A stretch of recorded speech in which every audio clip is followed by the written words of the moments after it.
இயேசுவின் எதிர்மை சகோதர சகோதரிகளை, இந்த 3வது அதிகாரமானது யூதரை அழிக்க மன்னன் அமசியா மிகப்பெரிய திட்டத்தை அம்மதாத்தாவினுடைய மகன் ஆமானிடம் வெளிப்படுத்துவதை நாம் பார்க்கிறோம். ஒரு பெரிய நிகழ்வு நடக்கிறது. அதாவது அவருடைய மகன் ஆமானை எல்லாத்துக்கும் முன்னாடி கொண்டுட்டு வந்து ஒரு பெரிய பதவியை நியமிக்கிறார்.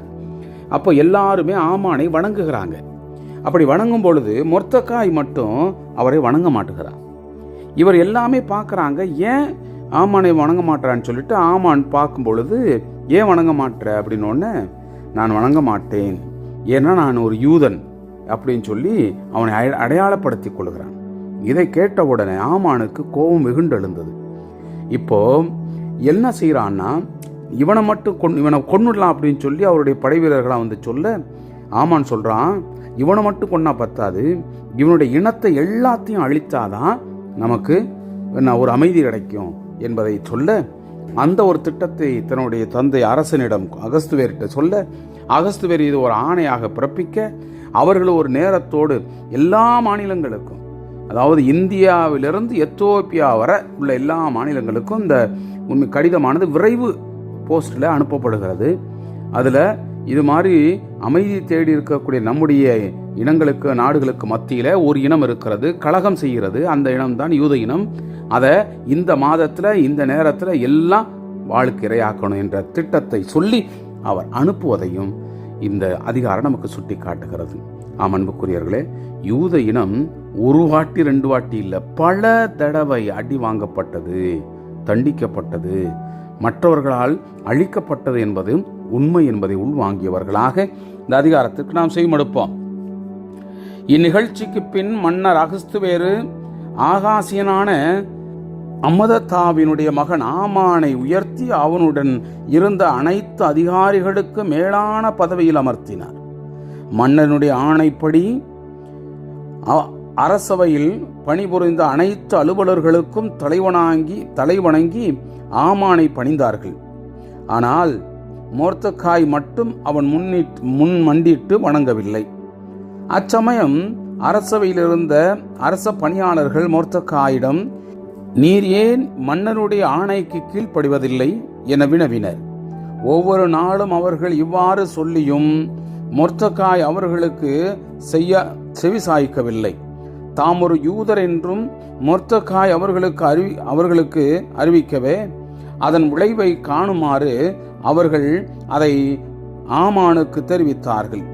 மொர்தெகாய் தம்முன் மண்டியிட்டு வணங்குவதில்லை என்பதை கண்ட ஆமான் நெஞ்சில் வெஞ்சினம் நிரம்பியது. எனினும் மொர்தெகாயை மட்டும் அழிப்பது அவனுக்கு சிறுமையாய் தோன்றியது. அவர் தம் இனத்தார் யார் என்று அவனுக்கு அறிவிக்கப்பட்டிருந்ததால் அகஸ்துவேனுடைய அரசபெங்கும் இருந்த மொர்தெகாயினுடைய இனத்தாராகிய யூதர் அனைவரையும் அழிக்க ஆமான் வழி தேடினார். அகஸ்துவேனுடைய ஆட்சி 12ஆம் ஆண்டில் முதல் மாதமாகிய நீசானில் யூதரை கொன்று ஒழிப்பதற்கான மாதத்தையும் நாளையும் அறிவுமாறு ஆமானினுடைய முன்னிலையில் பூரி என்ற சீட்டு போடப்பட்டது.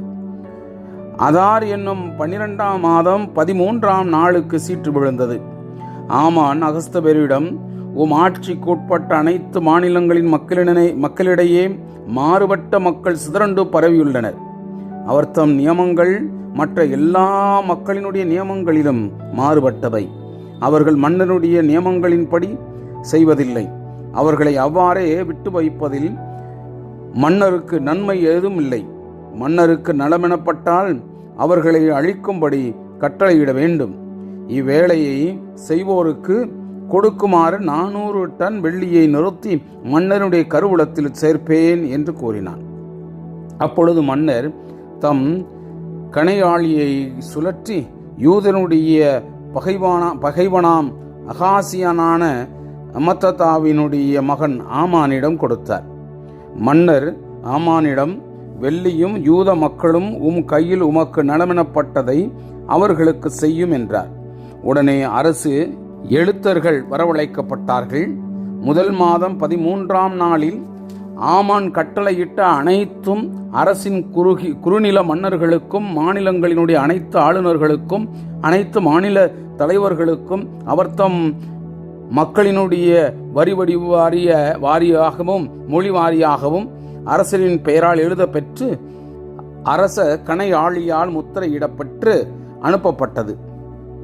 அதார் என்னும் 12ஆம் மாதத்தினுடைய 13ஆம் நாளன்று ஒரே நாளில் சிறுவர் முதல் பெரியோர் வரை குழந்தைகளும் பெண்களும் உள்பட யூதர் அனைவரும் கொல்லப்பட்டு ஒளிந்து போருமாறு அவர் தம் உடைமைகள் கொள்ளையிடப்பட வேண்டும் என்றும் எழுதப்பட்ட மடல்கள் விரைவு அஞ்சலர் வழியாக அரசின் அனைத்து மாநிலங்களுக்கும் அனுப்பப்பட்டன. பின்வருவது மடலினுடைய நகலாகும். இந்தியா முதல் எத்தியோப்பியா வரை உள்ள 127 மாநிலங்களினுடைய ஆளுநர்களுக்கும் அவர்களுக்கு கீழ் பணிபுரியும் அலுவலர்களுக்கும் அகஸ்துவேறு மாமன்னர் எழுதுவது.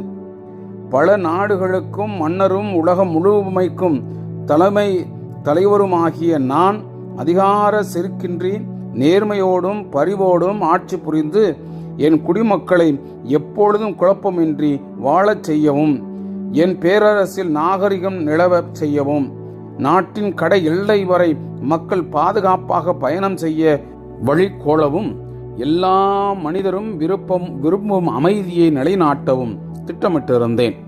இத்திட்டத்தை எவ்வாறு செயல்படுத்துவது என்று என் ஆலோசகர்களை கேட்டேன். அப்போது நம்மிடையே நுண்ணறிவாற்றல் மிக்கவரும் இடையறாத நல்லெண்ணமும் மாறாத உண்மையும் கொண்டு விளங்குபவரும் நமது பேரரசில் 2ஆம் இடத்தை வசிப்போருமாகிய ஆமான் உலகில் உள்ள பல மக்களினத்தாரிடையே பகைமை உணர்வு கொண்ட ஓரினம் கலந்து வாழ்கிறது. அது மற்ற இனங்களின் சட்டங்களுக்கு மாறானவற்றை கடைபிடித்து மன்னர்களுடைய ஆணைகளை தொடர்ந்து மீறி வருகிறது. இதனால் நாம் மனமாற விரும்பும் வகையில் பேரரசினுடைய ஒருமைப்பாட்டை நடைமுறைப்படுத்த முடிவதில்லை என்று நம்மிடம் தெரிவித்தார். எல்லா இனங்களிலும் இந்த இனம் மட்டுமே தொடர்ந்து அனைவர்களுக்கும் எதிராக செயல்பட்டு வருவதையும் அந்நியமான பழக்க வழக்கங்களையும் சட்டங்களையும் பின்பற்றி வருவதையும் நமது நலனுக்கு எதிராக தீயென நினைத்து கொடிய குற்றங்களை புரிவதால் நிலையான ஆட்சிக்கு ஊறு விளைவித்து வருவதையும் நாம் அறிவோம். எனவே எம் ஆணை பேராளரும் உங்களில் 2ஆம் தந்தையுமாகிய ஆமான் உங்களுக்கு எழுதியுள்ள மடலில் குறித்துள்ளவர்களையும் அவர்களுடைய மனைவி மக்களையும் இவ்வாண்டு 12ஆம் மாதமாகிய அதார் மாதம் 14ஆம் நாள் எவ்வகை பரிவும் இரக்கமுமின்றி யாரையும் விட்டுவிடாமல் அனைவரையும் பகைவனுடைய வாளால் கொன்றொழிக்குமாறு நாம் ஆணை பிறப்பித்துள்ளோம். இவ்வாறு நீண்ட காலமாக எதிர்ப்பு மனப்பான்மை கொண்டுள்ள அவர்கள் ஒரே நாளில் வன்முறையில் கொல்லப்பட்டு பாதாளத்தில் தள்ளப்படுவார்கள். இதனால் நமது பேரரசு இனிமேல் குழப்பம் ஒளிந்து நிலையான அமைதி நிலவும். மடலின் நகல் ஒவ்வொன்றும் ஒவ்வொரு மாநிலத்திலும் சட்டமாக அறிவிக்கப்பட்டு மக்கள் அனைவரும் அந்நாட்களுக்கென ஆயத்தமாகும்படி வைக்கப்பட்டனர். விரைவு அஞ்சலர் மன்னனுடைய ஆணையால் ஏவப்பட்டு விரைந்து வெளியேற சூசான் அரண்மனையிலும் இச்சட்டம் அறிவிக்கப்பட்டது. மன்னரும் ஆமானும் மது அருந்துமாறு அமர்ந்தனர். சூசான் நகரோ கலங்கிற்று. Praise the Lord. இயேசுவுக்கே புகழ். மரியே வாழ்க.